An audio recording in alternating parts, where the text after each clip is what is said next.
troupes russes à l'entraînement à 300 km de la frontière ukrainienne. Jusqu'où ira Vladimir Poutine dans l'escalade? Le scénario d'une incursion terrestre est-il possible? Autour de l'Ukraine, la Russie masse ses forces. 100 000 hommes le long de la frontière, des soldats en Crimée depuis 2014 et désormais des missiles en Biélorussie. Acte de l'aéroport de Kiev, les grandes manœuvres ont commencé. Cet avion arrive des États-Unis. À son bord, des équipements militaires et des munitions pour soutenir l'armée ukrainienne.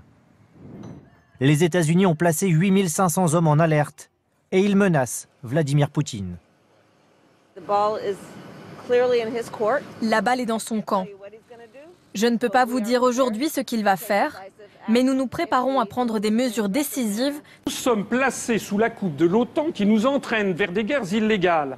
C'est avec notre appartenance à l'OTAN que nous sommes en ce moment en Afghanistan, que nous sommes entraînés en Libye, en Syrie, en Ukraine, que nous sommes en Irak, que nous sommes engagés dans des conflits qui nous dépassent et qui ne correspondent en aucun cas aux intérêts nationaux de la France. Nous disons, nous sommes justement pour la paix du monde. S'il agit de manière agressive envers l'Ukraine. Mais la Russie ne se laisse pas impressionner. De nouveaux chars arrivent ici en Biélorussie, officiellement pour des exercices. Et pour Moscou, ce sont les États-Unis qui exacerbent les tensions dans la région. C'est avec une grande préoccupation que nous constatons ces actions américaines. Chaque camp renforce ses positions. Et sur la carte de l'Europe, l'échiquier militaire se dessine. La Russie dispose de 100 000 hommes le long de la frontière ukrainienne et de missiles en Biélorussie.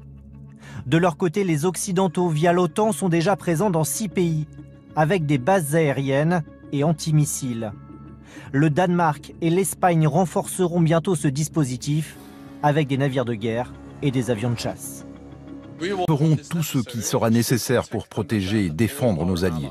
Et actuellement, en appartenant à ce bloc Union européenne-OTAN, nous sommes en train de commettre la même erreur que celle qui nous a entraînés à la Première Guerre mondiale en 1914, c'est-à-dire que sous prétexte d'assurer la paix du monde, on a foncé vers la guerre par le jeu des alliances automatiques. Vous voulez sortir de l'OTAN?